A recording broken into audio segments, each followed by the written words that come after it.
साथियों, कांग्रेस और उसके साथी दल हिंसा और अलगाववाद पर राजनीतिक रोटियां सेकते हैं। अभी कुछ ही दिन पहले जम्मू कश्मीर की विधानसभा में क्या हुआ, पूरे देश ने देखा है। आपने भी टीवी में देखा होगा, अखबारों में पढ़ा होगा, सोशल मीडिया में आया होगा।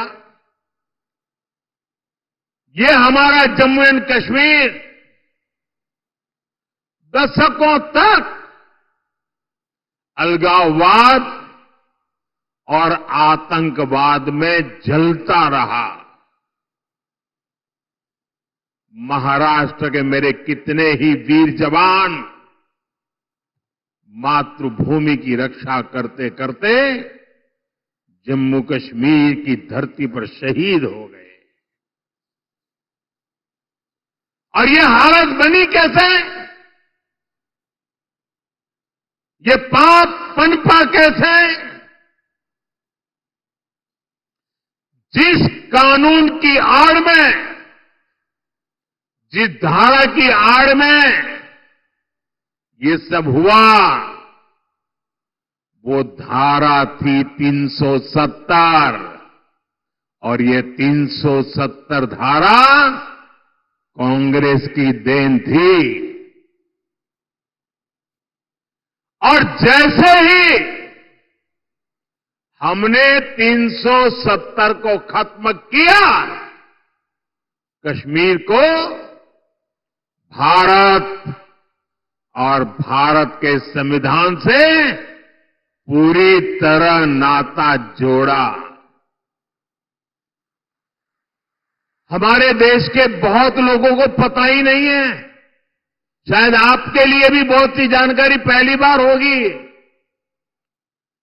बाबा साहब आंबेडकर ने जो संविधान बनाया, जो संविधान पूरे देश ने स्वीकार किया, लागू किया, लेकिन आपको जानकर के दुख होगा कि संविधान की माला जपने वाले लोगों ने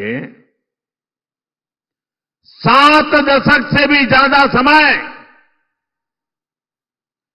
जम्मू कश्मीर में बाबा साहब आंबेडकर के दिए हुए संविधान को लागू नहीं किया था। 7 दशक तक देश आजाद होने के बाद जब तक मोदी नहीं आया, तब तक इस देश में 2 संविधान चलते थे। एक संविधान जो बाबा साहब आंबेडकर ने दिया, जिसका पालन हम सब लोग करते थे, और दूसरा विधान जम्मू कश्मीर था। जम्मू कश्मीर का हाईकोर्ट का जज शपथ लेता था, भारत के संविधान के नाम पर नहीं। जम्मू कश्मीर का मुख्यमंत्री शपथ लेता था, भारत के संविधान के नाम पर नहीं। कारण 370 की ऐसी दीवार थी जो बाबा साहब के संविधान को जम्मू कश्मीर में घुसने नहीं देती थी। ये मोदी को आपने आशीर्वाद दिया और 370 को हमेशा हमेशा के लिए हमने जमीन में गाड़ दिया। दोस्तों,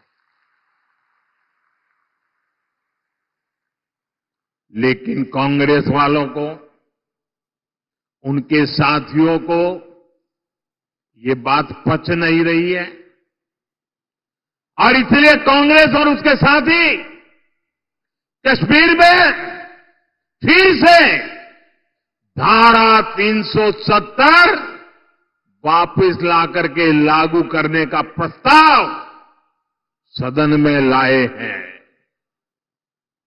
सदन में पास करवा रहे हैं। जरा कांग्रेस वालों को पूछिए, उनके साथियों को पूछिए कि जो धारा 370 खत्म हो गई, जिस जम्मू कश्मीर में भारत का संविधान पैर नहीं रख सकता था, उस जम्मू कश्मीर में भारत का संविधान पहुंचा। क्या आप फिर से इसको रोक लोगे? ये लोग वो काम कर रहे हैं जो काम पाकिस्तान चाहता है।